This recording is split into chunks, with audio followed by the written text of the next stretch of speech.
ఈ కళారూపాన్ని ప్రదర్శనకు పెట్టినందుకు ముందుగా నేను రోహిత్ కుమార్ గారికి నా ధన్యవాదాలు తెలుసుకుంటున్నాను. సినిమాలు చూడటం కాదు ముఖ్యం, ఫేస్బుక్లో చూడటం కాదు ముఖ్యం, బ్లాగులు ట్విట్టర్లు కాదని ముఖ్యం. వీళ్ళు జీవులు, ఈ జీవితాల్లో నిలబెట్టాలనేటువంటి అభిప్రాయంతో ఉండేటువంటి ఏ ఒక్క వ్యక్తికైనా కానీ నేను పారాభివందనం చేస్తాను. ఎందుకంటే వాళ్ళు ఎలాగో మేము కళ కోసం అని చెప్పి బతుకుతా ఉన్నాము, మేము కళాకారులం అని చెప్పని చెప్తూ ఉంటారు.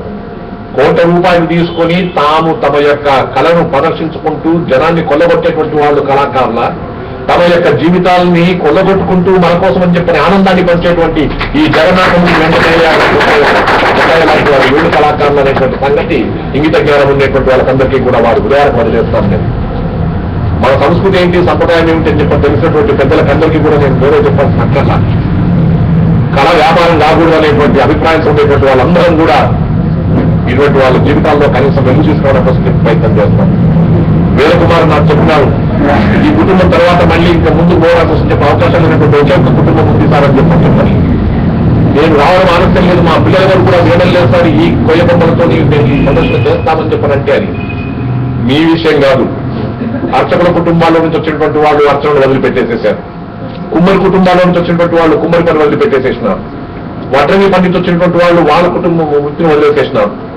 ఏదైతే మన యొక్క వృత్తి ఉందో, మన సతమయం ఉందో అనేటువంటి విషయాన్ని వదిలిపెట్టేసేసేసి సింగపూర్కో, ఆస్ట్రేలియాకో, లండన్కో, అమెరికాకో, డల్లాస్కో, కాలిఫోర్నియాకు పోయేటువంటి ఓ మహానుభావులారా ఒకటే గుర్తుపెట్టుకోండి, మీ తల్లిదండ్రులు మర్చిపోతూ ఉన్నారు, మీ యొక్క జీవితాలను మర్చిపోతున్నారు, మీ మూలాలను మర్చిపోతున్నారు. మీరు ఎన్ని డాలర్లు సంపాదించినా, ఎన్ని యూరోలు సంపాదించుకోండి, ఎన్ని పౌండ్లు సంపాదించుకోండి, కానీ మీ మూలాలు ఎక్కడున్నాయో మీరు గుర్తుపెట్టుకుని మీ తల్లిదండ్రుల యొక్క పెద్దరికాన్ని, వారి యొక్క గౌరవాన్ని, వారి యొక్క ఆత్మానందం కోసం అని చెప్పైనా మీరు దృష్టి పెట్టుకోవాల్సిన అవసరం ఉంది. కాబట్టి ఇవాళ ఈ కళా ప్రదర్శన ద్వారా వీళ్ళ యొక్క జీవితాలను వెలుగుపరిచేటువంటి ఎవరైనా సరే, ఎక్కడున్నా సరే, వీళ్లకు మనం నిజంగా చెప్పాలని చెప్పంటే ఒట్టిగా ఎవరైనా వచ్చేసి మీకు ₹1,00,000 ఇస్తామండి అని చెప్పంటే లక్ష కాదని నీ యొక్క రూపాయి కూడా నేను తీసుకునేంత ఆత్మగౌరవం ఉండేటువంటి మహానుభావులు వీడు. కళాకారుడు అనేటువంటి వాడు చప్పటంతో కోసం చెప్పని, కళాకారుడు అనేటువంటి వాడు మీ ఆనందం కోసం అని చెప్పని, కళాకారుడు అయినటువంటి వాడు నా జీవితం ఏమైనా సరే 10 మంది ఆనందించినారు. వాళ్ళు ఈ కార్యక్రమంలో పలానా వర్ణాచార్య వచ్చినారు, పలానా వేలుకుమార్ గారు ఉన్నారు, పలానా మాధురి మధురానగర్ నుంచి వచ్చినారు, పలానా పెద్దలు వచ్చినారు, పలానా ఎక్స్ఎమ్మెల్యే గారు వచ్చినారు, పలానా ఇంతమంది 30-40 మంది చూసినారు మా కార్యక్రమం.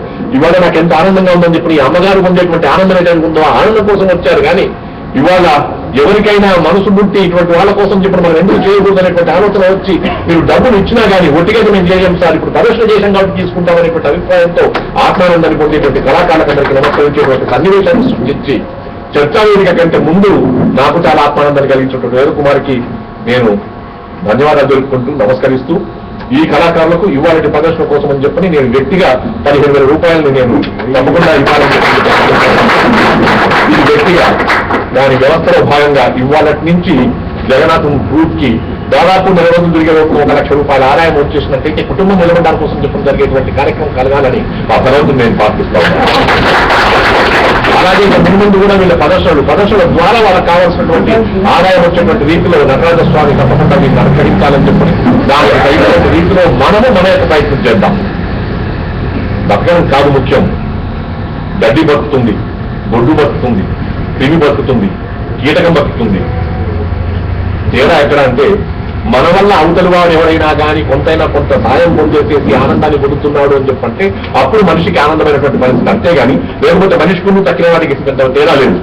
ఇతరుల కోసం చెప్పని సాయం చేసేసి ఒక దీపం మరొక దీపాన్ని వెలిగింపజేయడం కోసం చెప్పి నేను కూడా పాల్పొందామనుకునేటువంటి జీవితం ఏవైతే ఉంటుందో ఇక్కడ ఉండేటువంటి వాళ్ళందరూ కూడా చాలా మంది మహానుభావులు చర్చలో పాల్గొనేటువంటి వాళ్ళందరూ కూడా వచ్చినారు. కాబట్టి వాళ్ళకందరికీ నేను సవినయంగా మనవి చేసేది ఏంటంటే మన వల్ల ఇంకొకరికి ఎవరికైనా ఆనందం కలిగేటువంటి స్థితిని మనం సృష్టించుకుందాం. మన కుటుంబం కోసం మనం చేసుకున్నట్టయితే కోతి కూడా చేస్తుంది. మన కుటుంబం కోసం చెప్పి మనమే తిందాము, ఉందాము, బంగారు కట్టుకుందాము అని చెప్పంటే మనమే కాదు ఇంకెవరైనా చేసుకోవచ్చు ఆ పని. కానీ మనం ఎలా ఉన్నా సరే మన వల్ల కనీసం జగన్నాథానికో, లేకపోతే కొండయ్య గారికో, లేకపోతే వెంకటమ్మకో, లేకపోతే యాదయ్యకో కనీసం కొంతైనా కొంత మేలు కలగడానికి అవకాశం ఉందనేటువంటి రీతిలో ఉన్నట్టయితే మనకు సుఖంగా నిద్రపడుతుంది, ఆత్మసంతృప్తి ఉంటుంది. మనిషి పేరు కోసం చెప్పని కాదు, మనిషి డబ్బు కోసం చెప్పని కాదు, ఆత్మతృప్తి కోసం బతుకుతాం. కాబట్టి అలాంటి ఆత్మానందం కలిగించేటువంటి కళాకారులు భగవద్స్వరూపులైనందుకు జగన్నాథం బృందానికి ఇవాళ ప్రదర్శించినందుకు వారికి నా అభినందనలు జరుపుకుంటూ శుభాకాంక్షలు జరుపుకుంటూ తప్పకుండా ఈ ప్రదర్శన తెలంగాణ రాష్ట్రమంతటా కూడా విరివిగా ముమ్మరంగా ప్రదర్శింపబడడానికి కావాల్సినటువంటి శక్తిని ఆ భగవంతుడు నాకు కూడా ఇవ్వాలని చెప్పి నేను భగవంతుని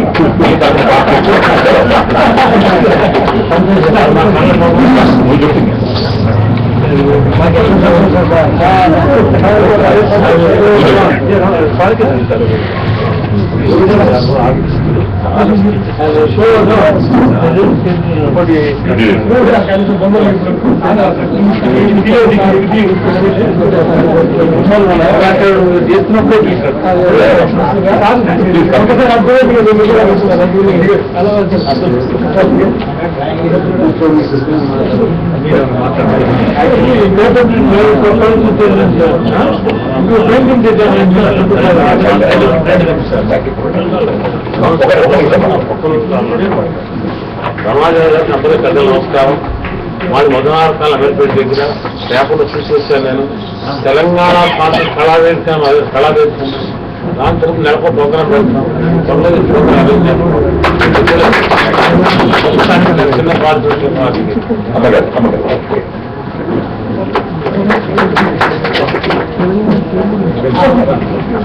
దయచేసి